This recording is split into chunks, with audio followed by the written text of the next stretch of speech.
En prenant certains de ces mouvements, vous utilisez votre énigme pour aider à stabiliser, ce qui va la garder active tout le temps que vous vous entraînez, signifiant plus de croissance. Ne vous hyper-étendez pas, tirez et revenez. Mes énigmes sont en feu, mais c'est tout ce qu'il faut.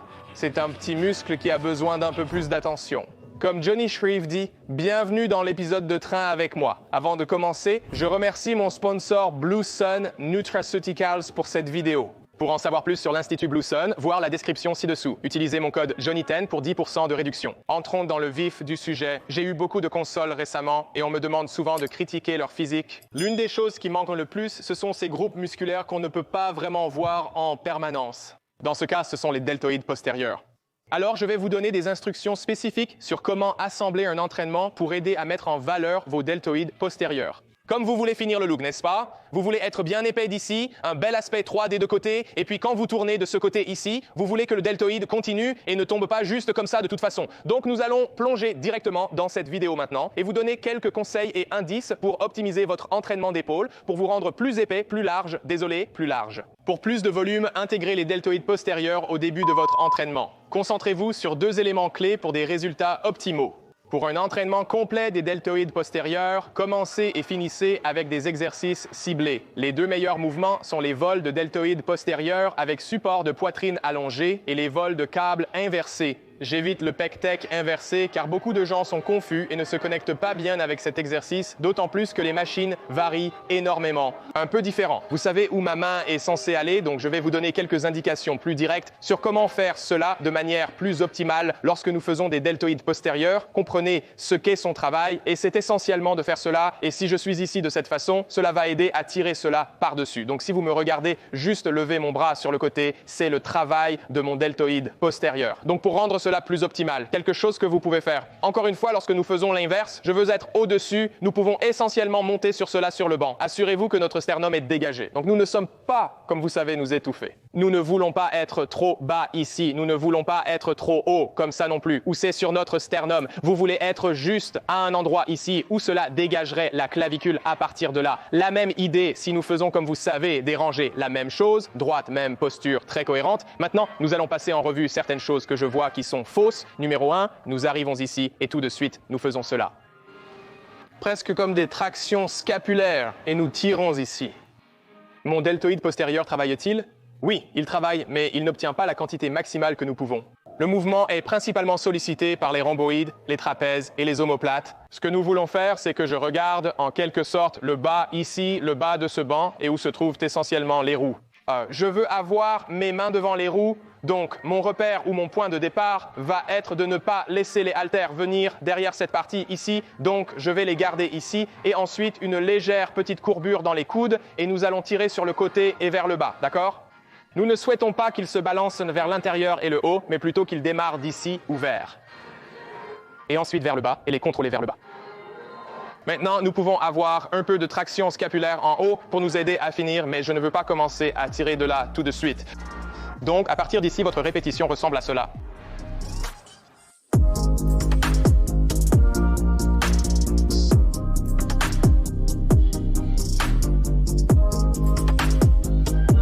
C'est essentiellement à quelle vitesse nous devrions aller, le tempo et l'exécution là-bas.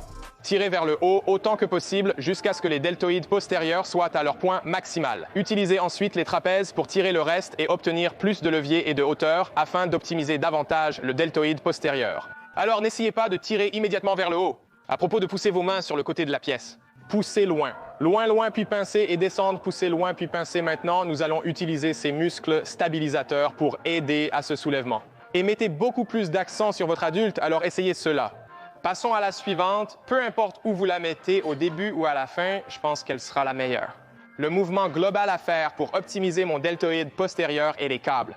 Hey les gars, la plupart d'entre vous ont regardé la vidéo sans s'abonner. Abonnez-vous à la chaîne et activez les notifications, s'il vous plaît. Aussi, donc à chaque fois que je mets une vidéo, vous serez les premiers à l'obtenir. Si vous aimez la vidéo, appuyez sur le bouton « J'aime ». Revenons à l'émission. Il y a plusieurs façons de faire cela. Nous pouvons le faire unilatéralement.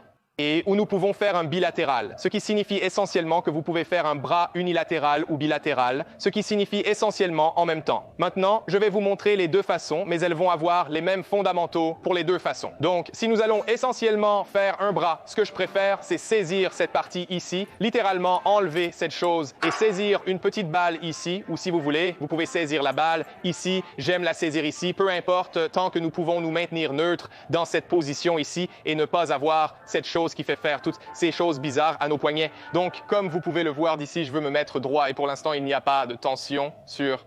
Je veux tirer le poids et faire un petit pas de côté.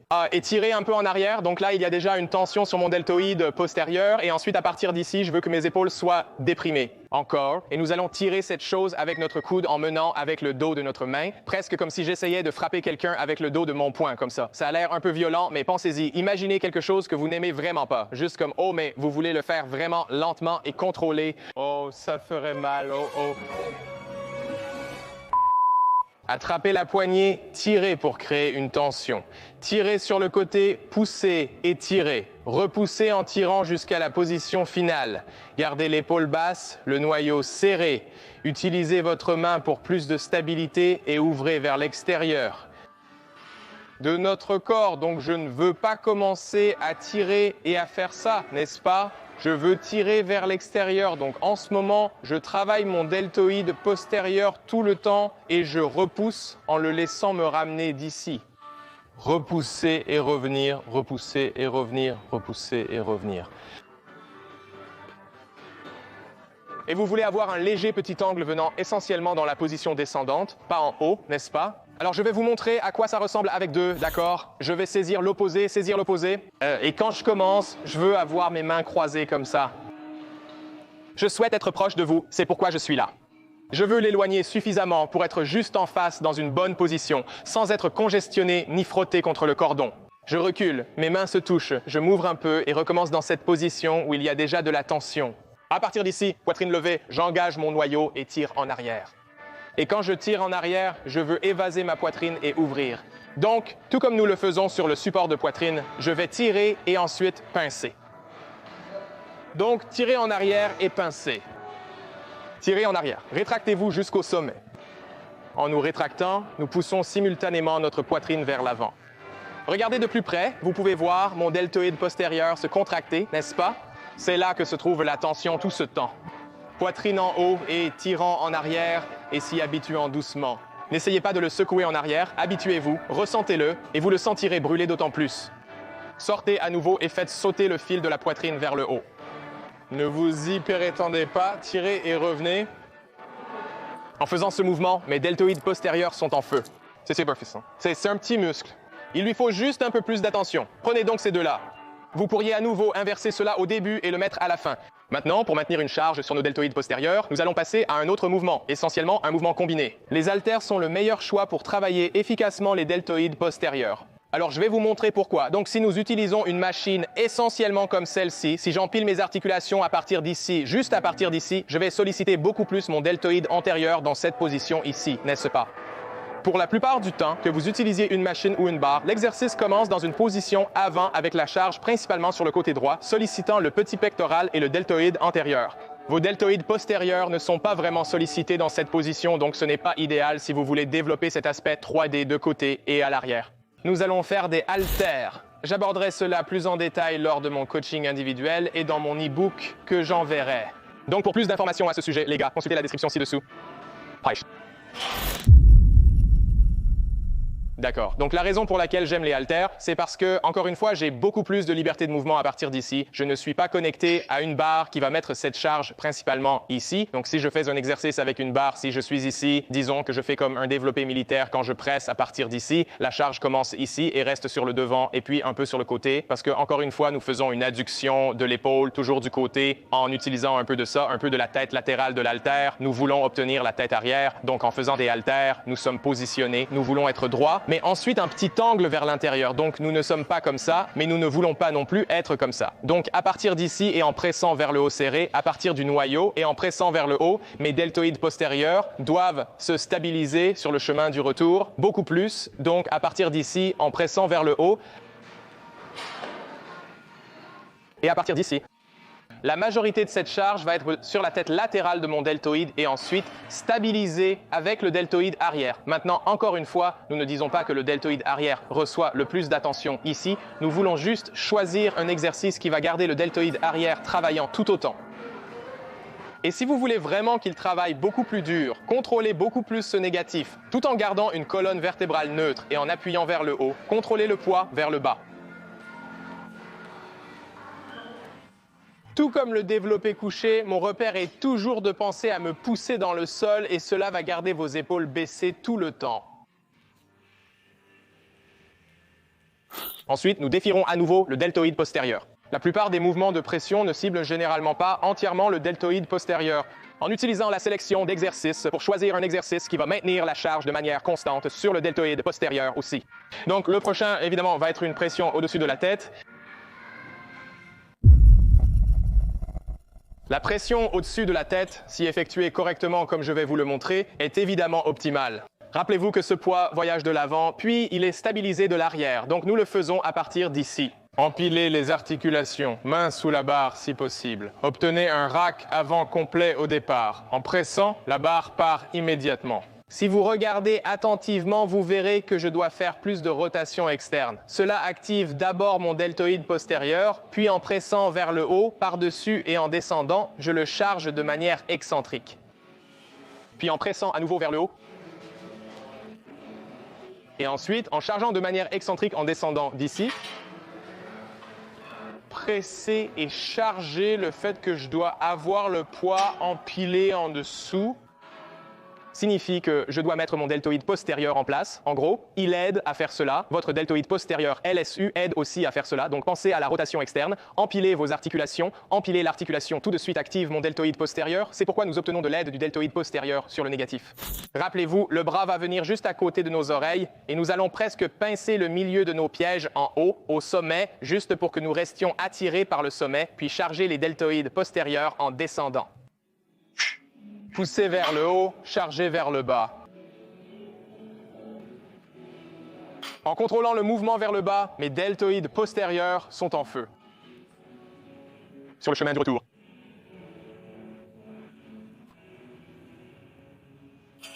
En effectuant certains de ces mouvements, vous utilisez votre deltoïde postérieur pour aider à stabiliser, ce qui va maintenir votre deltoïde postérieur actif. Tout le temps d'entraînement signifie plus de croissance du deltoïde postérieur. Ce sont donc mes deux mouvements composés essentiels pour garder vos deltoïdes postérieurs actifs. Il existe d'autres accessoires pour renforcer cela. N'oubliez pas que notre côté postérieur est ce qui rend notre côté antérieur vraiment fort. Si notre dos, nos fessiers et nos ischio-jambiers sont faibles, peu importe la force de l'avant de notre corps, il ne sera pas équilibré ni fort. Continuez à cibler notre chaîne postérieure de la tête aux pieds. Vous pouvez faire certaines choses que nous avons déjà faites, comme les rotations externes que vous m'avez vu faire. Vous m'avez probablement déjà vu faire ces exercices sur le sol ou un banc. On lève le pied comme ça, on prend l'haltère, on met le coude dessus, puis on laisse tomber l'haltère en contrôlant le mouvement et on tire vers le haut. Les deltoïdes postérieurs aident beaucoup pour cet exercice. En charge excentrique et concentrique aussi, et je recommande de faire beaucoup de cela pour vous les gars qui êtes des haltérophiles ou ceux qui ont juste besoin de plus de stabilisation et de force dans l'épaule. C'est un excellent mouvement à faire pour aider à renforcer ce groupe de rotateurs et à tirer vers le haut. Nous répétons maintenant le processus avec un câble. Nous le chargeons en bas, le coude suit le même trajet qu'avant en partant d'ici, puis en descendant, et enfin je tire vers le haut. Gardez votre poitrine haute, laissez-la descendre puis tirez vers le haut. Évitez d'atteindre avec votre poignet, gardez-le droit et tirez simplement vers le haut. De l'autre côté, chargez-le et prenez-le d'ici. Vous sentirez le poids vous tirer vers le bas, puis ensuite.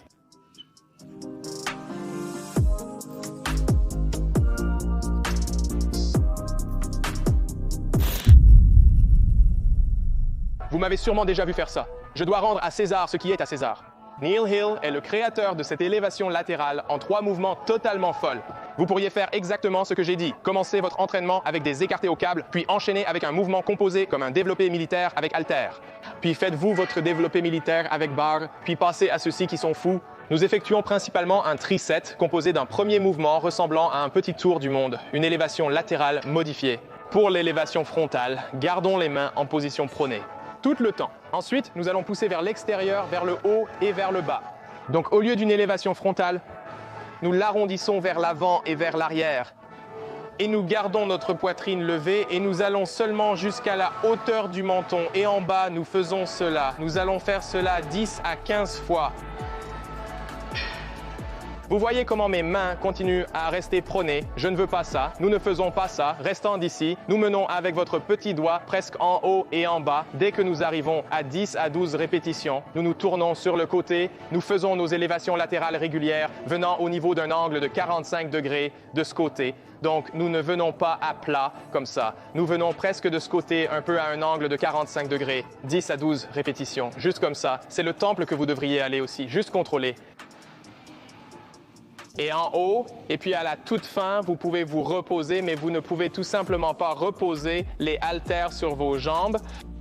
Après avoir fait cela, vous maudissez Johnny en vous disant « Mon Dieu, pourquoi a-t-il donné ces exercices qui tuent? Oh mon Dieu! » Vous allez passer de l'avant à un taux avant. Maintenant, le chemin avant est l'un des deux chemins. Si vous êtes avancé, nous allons prendre ces haltères et nous les avons survolés nos genoux et nous allons commencer et finir d'ici haut et bas. Si c'est trop dur, nous allons les mettre ensemble et nous allons pousser ensemble.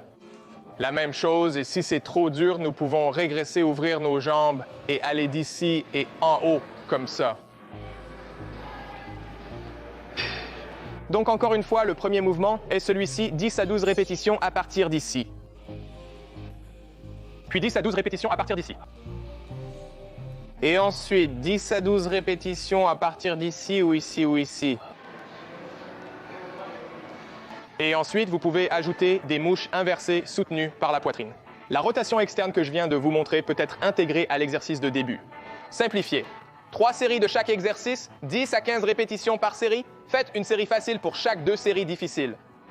Quelques minutes de repos entre les séries pour garder les muscles durs en sacrifiant l'hypertrophie. J'espère que vous avez apprécié la vidéo. Si c'est le cas, aimez, abonnez-vous et partagez. Soyez transparent et authentique. Pour en savoir plus sur mon coaching, rendez-vous sur johnanchi.com. Consultation progressive de 15 minutes pour discuter de formation, nutrition, supplémentation, santé mentale et en savoir plus sur mon coaching.